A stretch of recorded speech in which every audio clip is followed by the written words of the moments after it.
Greetings, everyone, and thanks for joining Curators of Hip Hop on the Stories of Independence. My name is Jermaine, and I'm joined by my co founder, Jimmy Thomas. We've been focusing on this theme of independence for a few years now, for those who are familiar with us, but for those who are not, we have a film on Amazon Prime called The Story of Independence, which goes into detail why we care so much about it. Um, for over the last decade, we've concentrated a lot on independent hip hop artists all over the world, to be honest. And for those who represent every element of hip hop, today will be no different in terms of who we're focusing on with the MC as an MC. With us is Sylvan LaCue, who's sort of put in a lot of work over the years in terms of being an MC and being independent. And so for that reason, he stood out to us. From what I can see on his record, he's put out over a dozen mixtape over the years. He's also toured. He's also had various collaborations and deals, and he is also the founder of his own new movement. And we'll get into more detail with that. So, how you doing today, sir? I'm doing good, man. Cannot complain whatsoever. How are you guys doing today? Doing great, man. Thanks for joining us. Thank you for having me. So, to get things started off, I'd love to hear your origin story. Um, where in your life did music sort of come to play, and at what point did it become something you realized you had to take serious? I started dabbling with music maybe around age of 7 years old. Just writing, penning like verses, um, just kind of experimenting. I had like the box music channel growing up. Didn't have cable, but in Florida we had like the box, which was like basically it's basically like our MTV. Um, Right. so I was dabbling with it a little bit. I'd say around 15, 16 is when I was like, all right, yeah, let me like really put some pressure in on this, and you start hitting the studio.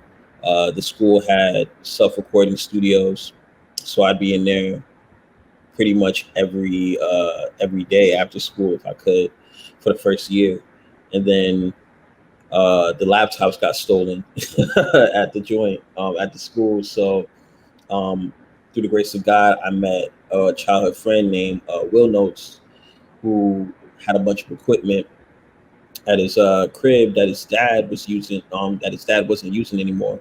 So it's just kind of like, all right, like let's figure this thing out. So I started self-recording and understanding that process at a very young age, and I've just been going ever since. I never looked back. And who were some of those first influences who you listened to, admired, and respected? The first rappers I were ever listening to were like Ja Rule, like Lil Bow Wow, No Cap. Those were the guys that were hot at the time. It was just like, you're a young kid, 11 years old. I still love Ja Rule to this day. It really hurt me a lot when I had to deal with that with 50 Cent coming in and just being like, nah, this is over now. Chill out. So those were like my first real influences. But I guess like from guys that I really latched onto hard body were like DMX, Nas, Lupe, Jay, Mos Def, Talib, Big Pun. I mean, the list goes on and on. Whoever I felt like was nice at the time, I would study and try to pick them apart. I was really into agility too, like flow, technicality, inflection of voices, pockets. So I studied different rappers and different MCs for different reasons, emulating them, Right. figuring them out. And I don't want to leave out another interesting point that I think is important is you've got more than just like a hip hop influence. There's some diversity to the other genres you listen to, and I think some of that kind of bleeds through the music and shows itself. So maybe just talk a little briefly about what some of those groups or genres are. Yeah, I mean, I'm a big jazz head. I was when I was coming up, or when I was growing up, like of course, I listened to R&B, but I was also listening to Coldplay, Red Hot Chili Peppers. I listened to a lot of Sade, a lot of Kim, Radiohead. Um, I mean, man, the list goes on and on. Those are probably like my top four coming up. A lot of samba. Um, my mom like was big on a lot of old school records, and I try to like dive in as much as I could.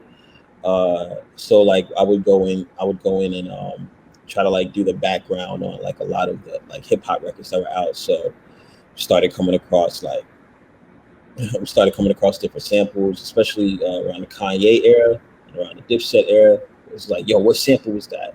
So we were like out me and my boys were like inadvertently like music heads and just trying to like figure out what was going on, whether it was Wild Gilberto or I still don't even know how to say his name, but like my favorite samba artist is Wild Gilberto, or if it was Frankie Beverly and Mays, like um, Teddy Pendergrass. Like, I mean, basically, if you was hot and you had something that was inspiring us, like we were digging into it.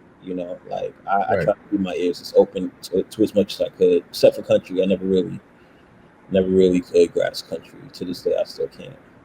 Right, right. That's not an uncommon response. I'm gonna get it s- one day though. One day I'm gonna be out here. for sure.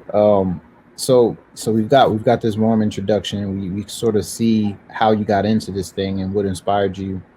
Now we sort of have to fast forward a bit to, again, you taking this craft seriously and now having to come up with some sort of plan. And mind you, maybe you didn't always know how you were going to go about you growing this career.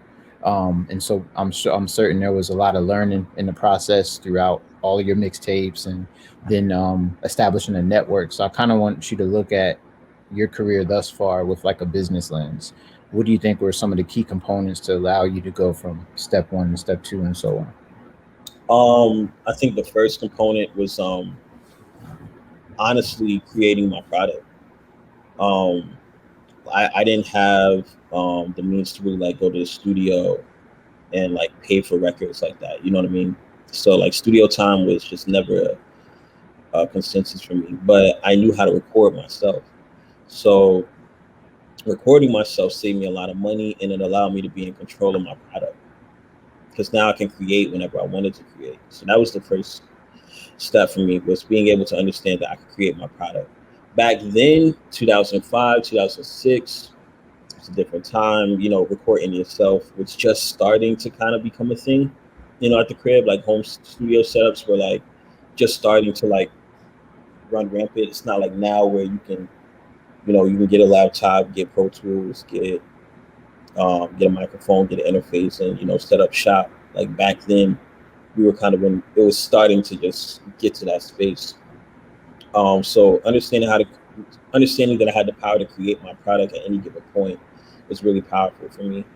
Also, I came up around, I would say, the blog era.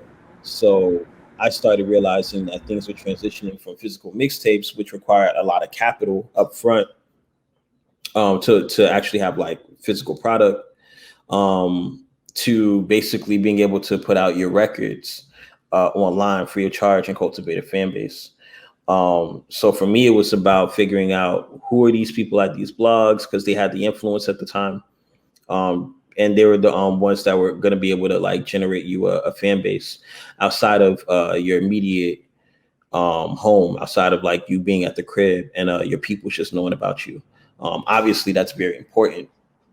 But for me, it was about like doing a lot of reach outs. So I started understanding the power of cold reach outs, hard reach outs, introducing myself, trial and error with creating emails, pitching, like all these things I was learning at like 18, 19, um, just asking around, asking friends, and setting up an email that was directed towards like my moniker at the time, which was Quest.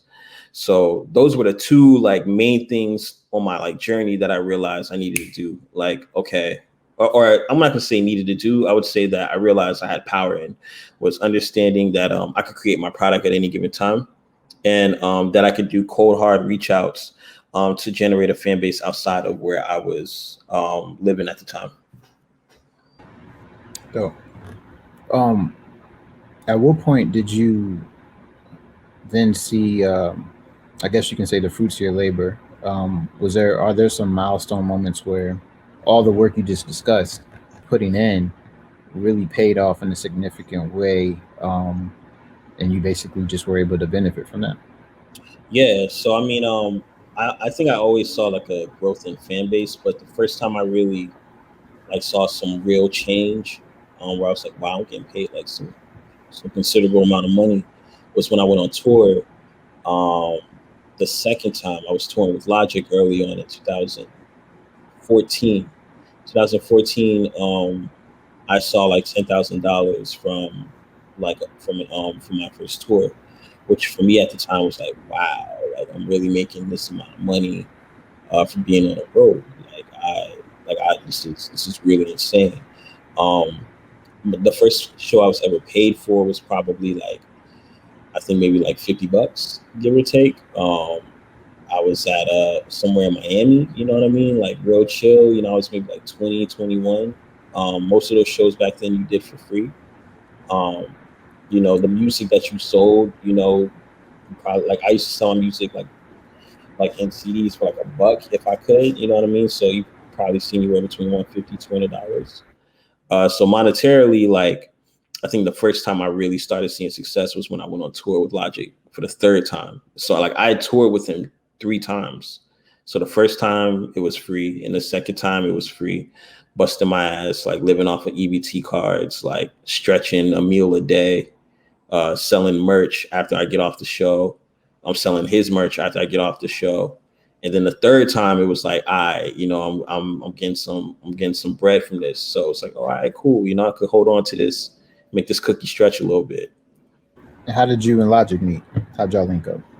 So me and Logic linked up because of a mutual friend online. I think his manager knew my manager at the time.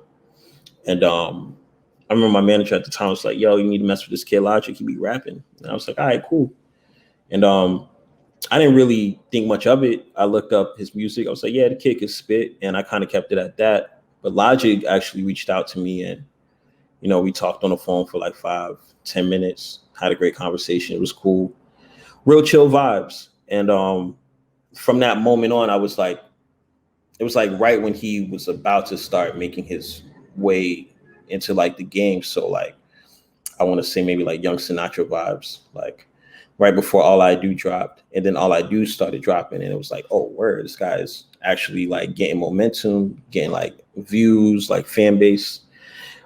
And I just kind of kept like an eye on him, and whenever he would like go on the road and be like, yo, come on the road with me. So the first time I ever went on the road with him was like for 5 dates. I just did California. That's the first time I ever went to California. And then the second time I went on the road with him, it was 30 dates. I was opening up every shot. So, every show. So it was him, Skizzy Mars, I think Castro. And I was like doing like 15-minute sets. So I like busted my ass, got a bunch of bread, and, put all my money towards merch. And yeah, it was just like a mutual respect. Like I respected him as an MC, vice versa. He respected me as an MC. And, he just showed a lot of love, allowed me to be able to learn what that process is like. And I was able to get like a scope of what it was like to be in his shoes, like up close and personal, which I really value. To be able to see that, I feel like it gave me a lot of insight to how this game is. You know what I mean? Right. And prior to you, so you seeing those first 10 stacks, what were you earning in terms of just the value of the experience? What do you feel like what that experience was worth to you? What were those gems? Invaluable, man. I mean, like, getting, besides like my personal journey, like just learning how to record, doing shows, booking my own shows, doing photo shoots, like I really value the process. I really loved understanding how to be an artist. I thought it was really, really infatuating. I was really infatuated with it. And then seeing Logic from afar, up close, and like what he was going through, like signing a deal, how he had to spend his money, you know what I mean? The people he had to hire, the show progress and how things go. Like being able to witness that was like a masterclass. That like an invaluable masterclass. Like masterclasses are dope because they give you like the tips and the gist in an hour, but I got like 3 years of being like, oh, this is how shit goes. This is how shit rocks for real. And so I was just like a quiet kid in a corner, just observing, just peeping game, being like, "Word, this is different," you know. Like, so it's a different experience than what they tell you and what they show you. Gotcha, gotcha. That's what's up. And it seemed like you're the type of person that was willing to, do anything it took to get to the next level in terms of just really putting in that time early on. Um, I'm sure, or I'm not sure, but I'll ask: were you ever fearful or doubtful, about where the next paycheck was going to come from, or covering bills, just those typical struggles people go through financially? How did you navigate any of those challenges, if any? Yeah, I mean, all the time. I mean, early on, I had two jobs. At one point, I had three jobs. I think the real worry for me was like, when am I going to be able to quit this? You know what I mean? Because time is passing by. Like, I'm like 22, 23. I didn't go to college. Which now is like a little bit different. You know what I mean? People are getting rich at 15. There's so many ways to make money. But, 2010, 2009, 2011, like, it's like, yo, time keeps on slipping into the future. And so, a big part of me was just like, when am I going to have to stop? When am I going to be able to stop doing like this? When am I going to be able to stop working three jobs, working at a mopping floors, cleaning windows, working at restaurants, like, or am I going to have to continue to do this? So that was the big worry for me. And then of course, when you lose jobs and you're in between things, it's nerve wracking, 100%. You're fighting for survival. Definitely. And what brought about Wise Up? So Wise Up originally was like a label after I left Visionary Music Group in the Logic camp. I felt like I needed something to house my music because I was going to be moving forward by myself, and streaming had just hit. So it was a different era from when I was used to coming up in. I was used to coming up in like free mixtapes, top hip, free shares, maybe a hot new hip hop hosting situation. But now people are putting their music up online and getting paid for it. So I needed a moniker, and Wise Up Wise Up served that.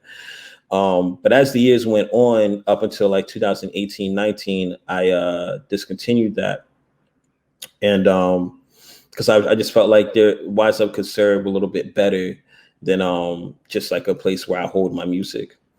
So now I'm in a space where I'm working on it as becoming a education platform, eventually a place for artist development and for consultation, just for independent artists, and giving back the game that I've had over the past 15 years back to those who are willing to listen.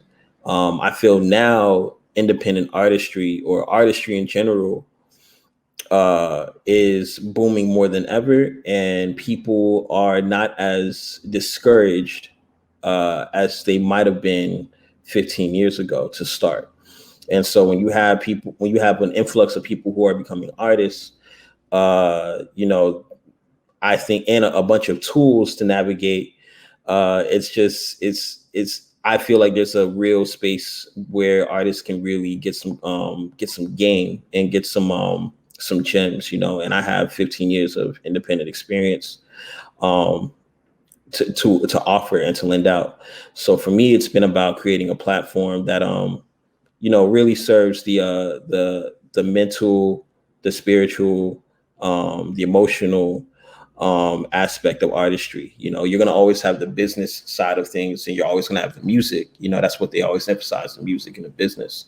But there's that other corner, which is like your well-being.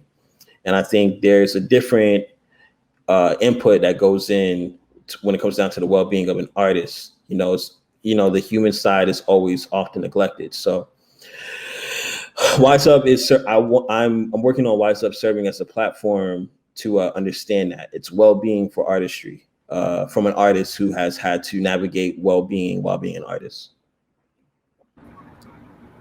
Yeah, I love that, man. And have you thought about partnering with other artists, independent artists, when it comes to that? And what are three things you would tell independent artist who is thinking about joining or going to look up, wise up, and be a part of it? What are three things you would tell them to influence them to go ahead and lock in? I've thought about partnering with other artists. I think that'll come in due time as I kind of figure out a lot of the logistics, because it's still very much in its infant stages, in my opinion. So a lot of it right now is just about giving gems. I think as time goes on, I'll roll out these different sectors, just trying to take it step by step, because this is definitely new territory for me. But as far as artists go, man, it's kind of like an invite all, in my opinion. Like, I feel like anybody can kind of come and get this game. I want can I get your second question one more time? Because I want to make sure I fully answer this question. Yeah, of course. For independent artists who are sitting on, the fence about locking into joining and being part of Wise Up and going to get information, what are three things you would tell them to help them get off that fence?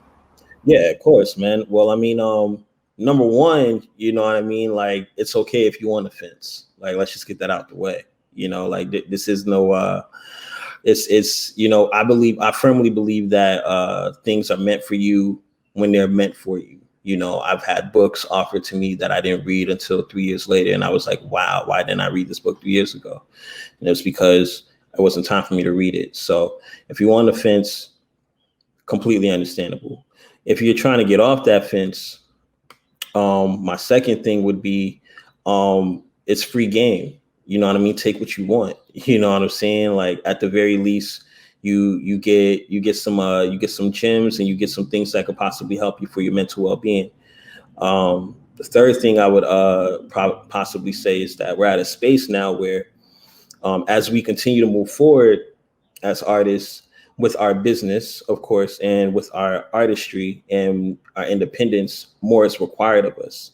And it's very, very important that we're aware of what's required of us, because if we are aware of what's required of us, then we can be aware of what we need. You know what I'm saying?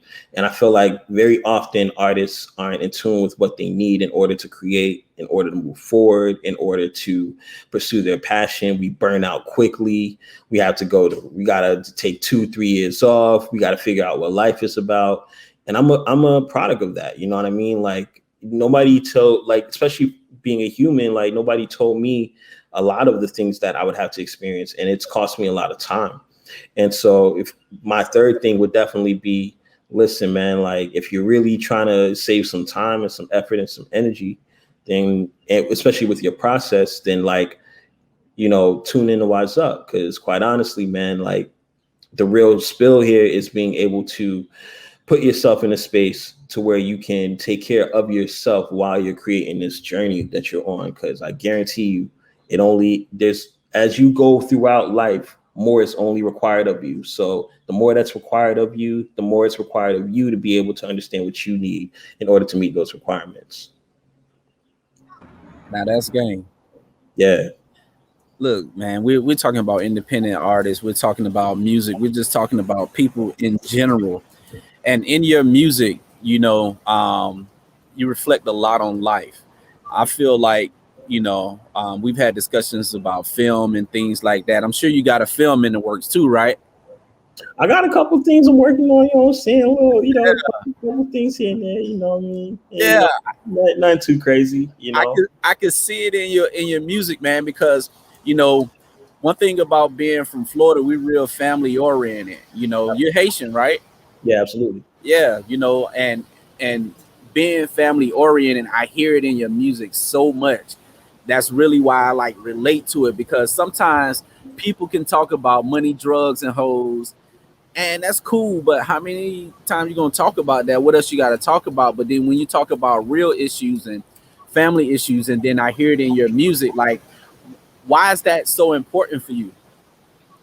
I think it's just how I've been bred it, man. MC wise, like, I was always taught to embrace who I am and where I'm at. You know what I mean? Like all the time, like my mentors and the people that I looked up to are like, you know, whoever you are, like be that. You know what I mean? Fully embrace that. Like Biggie was like, yo, man, if I was working at McDonald's, you know, I'd be talking about my Big Mac and my fry, my shake, you know what I mean? But that wasn't my life. You know, this is my life. This is what's going on. All my favorite artists were authentic and true to what mattered to them. And that was me. You know what I'm saying? Like I was a kid from Miami, Florida, just trying to figure it out. I wanted to be an artist. I wanted to be an MC. I love my mother. You know, I love my family. I had issues with my pops. You know what I mean? I was a sensitive kid. You know what I mean? I'm still a sensitive man. And I just documented that. That was really all it. I was just taught to embrace where I'm at and turn it all the way up. You know what I mean? I can't be anything other than what I already am. And being from Florida, you know, I would be remiss to not ask you. I heard your influences. Nobody from Florida. Oh no, I don't get me wrong, man. I mean, you know, Florida is like, that's a given, man. You know what I'm saying? All the legends, you had to listen to everybody that was from here. You know what I mean? Like the people that I gravitated towards were like me being like, yo, what else is out here? You know what I mean? Because like all I hear right now is Trick and Briscoe and Iceberg Live and JT Money and you know what I'm saying? Like and Pitbull, like that's all I was hearing, you know what I mean? And those are my guys. Love them forever. You know what I mean? Like bar none.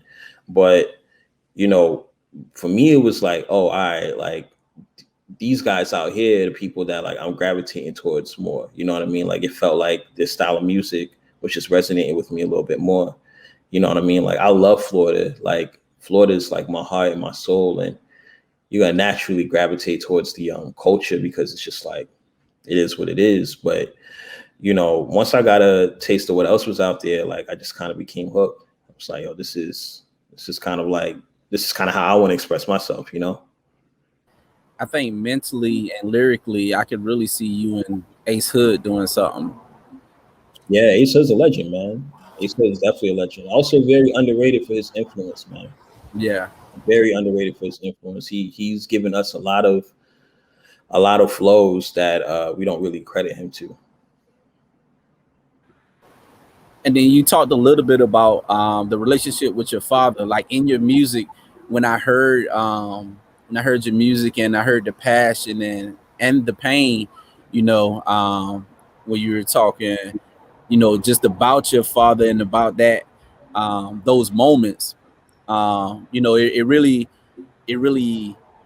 opened my eyes, and I love you for being vulnerable too, right? Because not all the times we can be vulnerable when we're talking about having the person who brought us into this world not really be there because they are addicted or they are either addicted to drugs or on alcohol, and you know we really don't get to know them. Like how impactful was that for you in your life as a young man, and then also as an adult who has kids, you know, and musically? Yeah, man. So I mean, like my pops, man, like I didn't really find out he was an addict until I was like 19, 20. You know what I mean? You know, so like I've always had a profound amount of respect from my dad, just in terms of like his style, how he carried himself. Like his swagger was always mean to me. He was like the smoothest dude on the block. Always kept it sharp, always pulled up in the nicest, you know, whip. Ambiance was fire. Like he was just a good dude, and he had a lot of wisdom and a lot of gems. Incredibly smart, like smartest guy I know. But it's just his consistency in my life was always like bar none. I think the maddening thing for me was not really knowing what was going on and like, you know, why I wouldn't talk to him for like 6 months. You know, why, you know, he'd be like, yo, I'm gonna pull up and then don't pull up. I never understood those inconsistencies, but I always loved him, you know, because I had some of my best memories with him. But it wasn't until like, you know, later in our, you know, relationship, I found out he was an addict. And, you know, then we started going through our woes, you know, once I was in my 20s. And, you know, music has always been therapy for me, man. It's always been a space of being able to just talk it out. I didn't have too many people to talk to. You know what I mean? Like my friends were like super hard, you know what I mean? And already like embracing that exterior. You know what I mean? My mother was, you know, a warrior, still is a warrior, but it's not a lot of room for tears. So hip hop was that. And so my pops was no exemption. When I started like really detailing him in my music, it was just like, yo, this is a given. I got to talk about this. If I don't talk about this, I don't really know how it's going to affect me. Especially with Searching Sylvan. Because a lot of what was happening was like right after, you know, me and my father were like going through a major falling out. So it was just part of the game. It's like, yo, I got to get this out of me. You know what I mean? If I don't get this out of me, I don't really know what I'm going to do. It's going to come out in a different way. And, you know, as a man now, you know, 30 years old, having my own like sense of self, I've had to create, I'm not gonna say I've had to, but it's been a blessing to be able to create peace and like just real solace with who he is as a man and who I am as a man, and understand like where he's come from and, you know, the trials and tribulations he's had to deal with and the things that he's probably still battling, and make peace and move forward and continue to forgive him. And to forgive myself. It's a continuous thing. I don't think forgiveness is something like one and done. I think you have to continuously find the strength and the space to forgive people over and over. You know what I mean? Until like you're really at peace with it. So, yeah, man. Woo, boy. You know the vibes, man. Yo, all right, Sylvan LaCue, the artist, the filmmaker, and now we're gonna add therapist to that too. My goodness, that boy said forgiveness is not just a one-time thing; it's on and on, man. And when you said about your friends who was hard, and you know they were already hard and things like that, and then you referenced to the point of where you had to get it out through your music, or it was coming out in another way. Think about your friends. Like if they're your friends, likely they're in a similar situation, and that's the way it came out. Because I'm thinking about mine, and I know damn well that's the way it came out. They was hard because of that situation. They were in that mentality and they were angry, and they still are angry. Forgiveness is something, man. Yeah, man. How'd you get to that level? Like that's some introspection. I'm still learning, man. I think it really started with like after Apologies in Advance in 2018. Like I was on such a high, and I was selling out shows, and you know, I was getting offers from like Rock Nation, and you know, it was just such a like very like dream, like all my dreams were coming true, but like I was still very like distant and sad, and like just had all these like real like issues going on inside of me. And you know, 2019, it was like I need to start digging a little deeper. So doing shadow work as of recent has been helpful. Just looking into like my subconscious and like what makes me run, you know, that's been a thing. Just being as honest with myself about my feelings, and also coming off of my high horse and putting myself in a space to be able to accept things that I could have done better. You know what I mean? Like, how could I have been a better person? Was anything better that I could have done? It just being viscerally honest, man, and also going to therapy. You know what I mean? Like, I've recently started therapy, so like that's been helping too. Like, it's an ongoing process, and I think the more you go through it, the more you realize that that's going to be the rest of your life. Like, it may not be as painful, but like you're learning every day, you know. Like I realized too, I'm like realizing that like I used to think that life was about being happy. Like, how do you be happy? How do you feel fulfilled? And that's a very important element. But I think the real lesson or the real reason we're all here is to learn. You know what I mean? I think we're here to learn something, and we can be happy while we're learning. But I think we are really all here to learn and to get these lessons and to evolve, you know, as spirits until it's time for us to, you know, push forward and, you know, go wherever else we need to go, you know. So a lot of humility, man, a whole lot of humility. Go ahead, bro. That's deep, man. Yeah, man. So looking back at some of your projects and the approach you've taken with your message, seems like you're the type of person that you want to have something to offer in your music. It's not so much just random, but things do seem to be well thought out. Um, and it seems like you want to have sort of an open conversation or engagement with the listeners to some extent. I think you even said at one point in an interview, you looked at it almost like a group therapy session. I think it might have been around the project of Apologies in Advance, or you mentioned how you know, Jay-Z's 444 influenced you. Yeah. And so with all that being said, what are your thoughts on just artist accountability?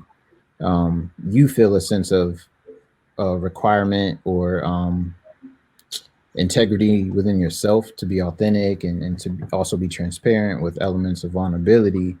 What are your senses? What is your sense and take on just artist accountability? I think artist accountability ultimately comes up to the artist. You know, I think the artist has to be able to go to sleep with whatever they're doing. You know, I strongly believe that. If you can't go to sleep as an artist with what you're creating and what you're making, then, you know, you need to go back to the drawing board. It's just as simple as that. Like, and it's across the board for me. Like, I think, like, you know, if you're not being authentic and being true to you, for me, is like, it's very important. And it doesn't go, it's not as black and white as like, as I took it, right? Where I was like, yo, this is my life and I'm gonna give you this. You know what I mean? Like, artistry is not black and white, it's gray.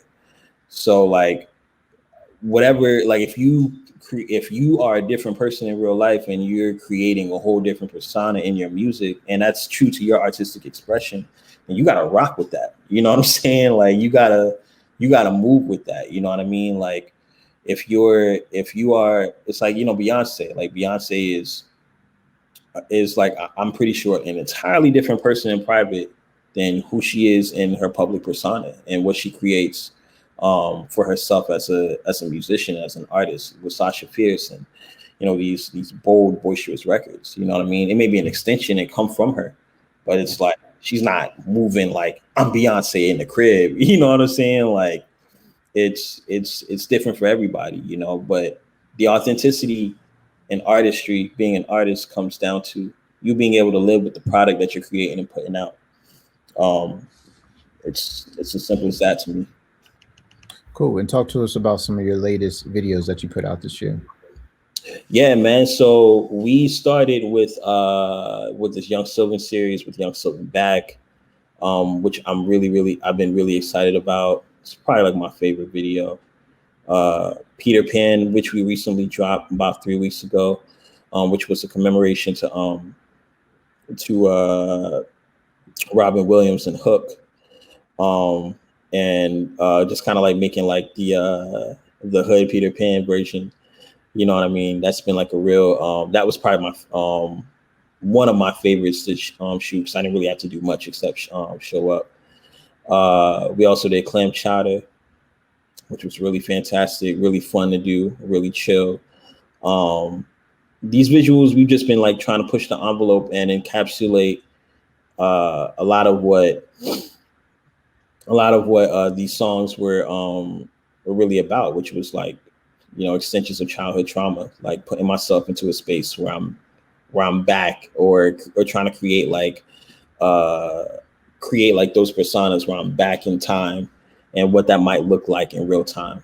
You know what I mean? Like, what would, you know, Peter Pan, something that meant a lot to me back in like 97, you know, look like in 2021 with Sylvan LaCue, you know, like, right. How does that look like? Absolutely. What are you doing just outside of music to keep yourself, balanced? Right now, I'm trying to create this routine, a daily routine. I think for me, being an independent artist and having freedom, and also kind of seeing like the other end of it, where it's like I've been creating music for a while, so there's other things I'm interested in. I'm working on like a routine to keep me structured and to keep me like in a space of, all right, I'm waking up and doing this. Otherwise, I'll be consumed by my freedom. So trying to develop a routine, and also just exploring other business opportunities and other creative ventures. There's just other things that my being is really interested in doing, especially with Wise Up, that I want to put a lot of my heart and soul into. Now that I feel like I have enough experience in music to where I just need to show up, create, and do what needs to be done. Like I don't need to learn how to shoot a music video or learn how to do an interview or, learn how to do a press run or how to create an album. My last album, the next album that's coming out, we finished it in a week. So it's like, I'm kind of at that space where I'm like, okay, I know how to do this pretty well. I know how to be an artist.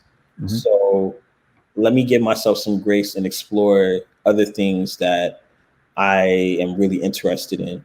So now it's just about exploring, finding a routine, meditating, journaling, doing my shadow work, eating proper, you know what I'm saying? A proper balanced meal.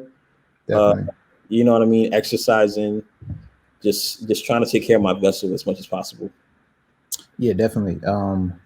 That's another reason why I brought it up is because, we realize, Jimmy and I both, that this whole industry is about having a lot of things in order, not just one dimension. And you come to the table, we all come to the table with different experiences and things, methods of survival and skills we learn. Like I heard that you was a barista, and you made coffee. And I also heard you say in an interview, like you one day have an establishment called like Wise Cup, if I heard it correctly.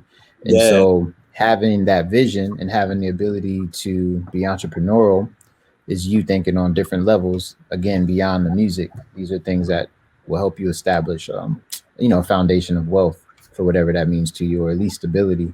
And so, pushing yourself, challenging yourself to those other areas, was that something you always naturally felt, or while you were putting in the work, did you see others you looked up to make those similar type moves? And was it more so just that exposure? Once you got exposed, you also got influenced? I think both. I think I've always innately wanted to do more. I just always thought like, okay, let me sell like, 8 million records and then let me start, all these other things. Just 8? Yeah, just 8, Okay. Just 8. Let me sell 8 million. Let me 8 to 10. And then let me move on. You know what I mean? I like that round number. Okay. Yeah, I like even round numbers, you know what I mean? But it's like, why not start now? And that's kind of been my mentality. Like, why not just go for it now? I'm in a good space. There's still more that I would love to achieve in music, and that I believe I'm going to achieve in music, but it's like I don't want to wait any longer to start a lot of these concepts and ideas that pop up in my head. And I was definitely influenced by the people I watched coming up, like the Jay-Z's, the Nellies. Like I came up in like the entrepreneurial venture side of hip hop that was like booming, like between 98 and 2005, where like every rapper was becoming like a CEO and was making millions of dollars and had their own products, and Diddy was just like everywhere, and Jay-Z was like the $1 million man. It was just, I came from that lineage, so I was definitely influenced for sure. And even to this space now where I'm like, okay, like I'm working on creating like a label as well, outside of myself, separate from Wise Up, moving forward, and just having like a real foundation and a home for my music. So these are all things that like I've thought about, you know what I mean? But now I'm like, all right, let's get this thing moving. I got some time, I got some space. I put in my 10,000 hours with being an artist. I got more to go, but I can afford to focus my efforts on different ventures. And I think, being from Florida too, like we are we are entrepreneurs, you know, like Yeah. pretty much everybody that I know, you know, are entrepreneurs in some form of fashion. If not, then they working for somebody. But for the most part, when you leave outside of the state and you experience more, you just know how to go get it. You know, that's one thing I would definitely credit my state with, because I've been blessed to be able to do a lot of things, and it's because of the upbringing and the hustle that I got from there. You know, so you know, salute to that, man.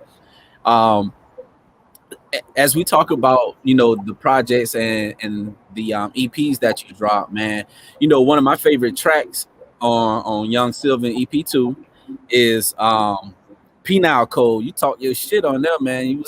Yeah. You say they don't you know, people need you. What you said, boy, you that whole verse, and then the bro Draco, you know, he also came through and spit some real stuff too. Like sometimes people need to hear that. Like right now, you being real humble, you know what I'm saying? But like lyrically, I really respect what you do, and on there, like people need to be able to understand, like, nah, really fuck you up lyrically. That's you know, you held that down right there. You know, I don't want people to understand that, because when you said it a couple of times. What did you say? Shadow? What was that?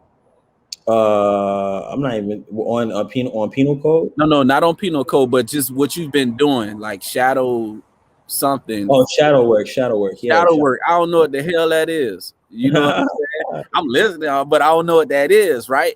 But you know, that's just a part of growing as a man, you know, and sometimes you could talk to people in that state, and we could talk about therapy, and we could talk about being a barista, which is making coffee, if you don't know what that is, or we could talk about, you know, all of those things, but those are things that happen when you are exposed.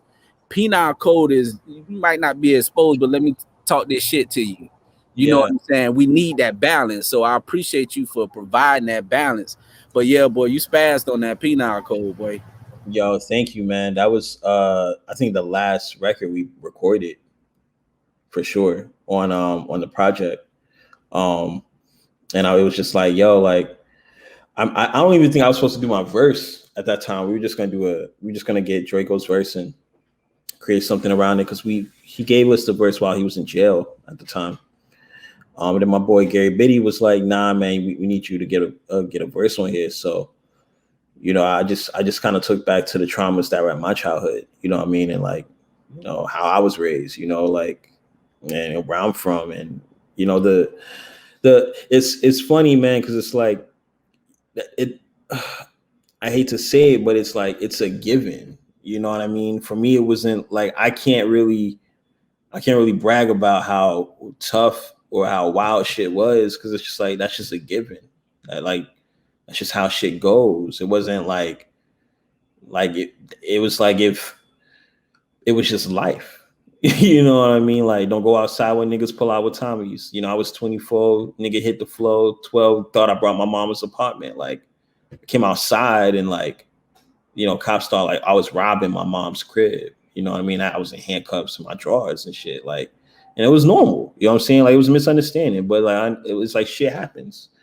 Like, so yeah, man, that record meant a lot, because you know, it's like you said, man, like a lot of where we from, people don't get the opportunity to really see outside of what was going on, or what's going on directly right in front of us. What are you looking forward to right now at this particular time? What's next? Being uncomfortable. You know what I'm saying? Like, being uncomfortable, man. Like, I'm really like, I'm looking forward to stepping into like manhood fully. Um, you know what I'm saying? Really embracing like where I'm at as a man. Um, I'm really looking forward to like growing and understanding like all sides of myself, not just like living in the light. Um, I'm really excited to start new things and have trial and error and failure and success. Um, and I'm really excited for my 30s, man, because I feel like my 20s was just like what's going on? And my 30s is like, all right, I know what's going on. So let's see if I'm gonna make the same mistakes twice. So in a nutshell, man, being uncomfortable, man, and staying consistent. Yeah. Definitely. And I guess kind of in closing, two-part question here. It's earlier in the interview you were kind of alluding to almost consolidating your game, 10, 15 years of game, and basically being open and willing to share it with others and those willing to listen. Um, to get to that point, has there been any mentors in your life in the industry or otherwise? And part two is, how important do you think mentorship could be to this industry? Mentors, yeah, man. I've had. I always say I have a slew of different mentors for different reasons. My like rap mentor is Mickey Facts to this day. That's my like OG. It's my brother.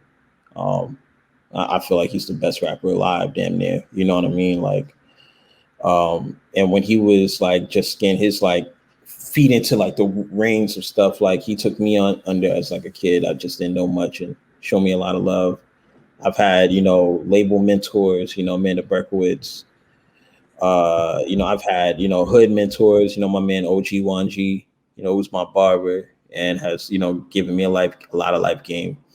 I think mentors can be extremely valuable. You know what I mean? I think mentors can be extremely what's the word I'm looking for? They can save you a lot of time. But ultimately, it's up to you to have the discernment towards, who is and who isn't your mentor. You know what I mean? Like, I think just as important and having a mentor is knowing who's the right mentor for you. You know what I mean? Some mentors are just inherently you're going to get, and then some mentors are going to be people that, you love and can speak to your whole life. So now I'm looking for, now I'm coming across and looking at, different mentors, like business mentors. You know what I mean? I'm in that space where I'm like, oh, wow, I need like a business mentor. I need, someone who can be like, oh, I like you, kid. You know what I mean? And show me the ropes on how things are moving forward. So just keeping it effortless, man. It's definitely important in my opinion. But I've truly believed that if you're doing what you're doing, like they will come to you and you will be able to discern, who's right to be a mentor and who isn't. For sure.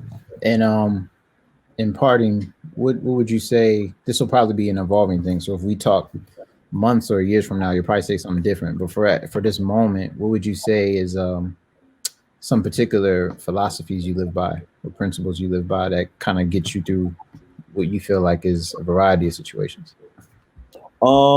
Man, I make sure you can go to sleep with whatever you do in life. If you can't go to sleep with it, then don't do it.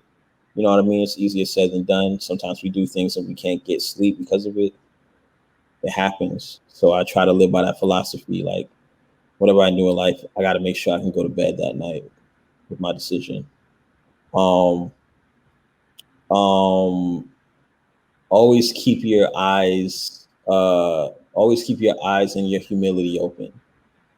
You know what I mean? Like the more humble you are, the more you can accept and receive. The more your eyes are open, the more you can be aware of yourself and your situations, and you can make change. A wise man knows nothing at all. You know what I'm saying? Like I try to live by that, especially recently. You know what I mean? Like the minute you think you know anything, like you know what I mean, got the game fucked up. Remain a student always. Keep that moving. Remain a student. You can be a master, of course, but remain a student. You can be a master and a student. Denzel Washington still goes and takes acting classes. You know what I mean? Like you can be a master and still be a student. And keep God first, man. Like keep God first. God is in everything. God is everything around you, constantly reflecting. I can go for days, man. But those are definitely the ones that strike the most to me. Hey man, we appreciate it. And I think somebody out there is gonna appreciate it too. So I don't know if Jimmy, you got anything else to add, but I would just say, man, we appreciate you spending time with us today. We appreciate your transparency, sharing those gems, sharing those experiences that I'm sure somebody out there is going to get something out of, and I think we have as well. So once again, man, just thanks, and we hope you stay safe during these times, you and your family. Of course, man, absolutely. Yeah. Wishing y'all the same too, for real. Life don't come with tips. Someday I'll be rich. At times I feel tense. Like 2 spliffs ignite my bliss. Shoot my shot, why miss? All in the wrist. Life is a trip. They want me humble, I don't see the sense. We favor the bold, the road don't exist. Watch me hype my drip. You ain't seen shit quite like this. From the rooter to the tutor, I'm equipped. Peter Pan, take flight, nigga, shoot it if you hit. Part of my dream, but I insist. Tickety tisk, what's up with this? I can't complain, but don't get it twist. Till it be loved, you truly be missed. I was brought up to believe in the cross. Merkers got checks, but respect goes to boss. Stick to your mars and never get crossed. Easy had polos and Gator Lacoste. Biggest producer was Polo the Don. Weezy made me when I answer my arms. Back to reality, dope on the line. I can't live my life like this. Broke 5, broke, we ain't got it. Mama bought a whip, nigga couldn't drive stick. Sneaking to my exes out 125th. Shit I done seen, couldn't be missed. Yeah, 2020 everlasting. Pray protection would prevent me from having no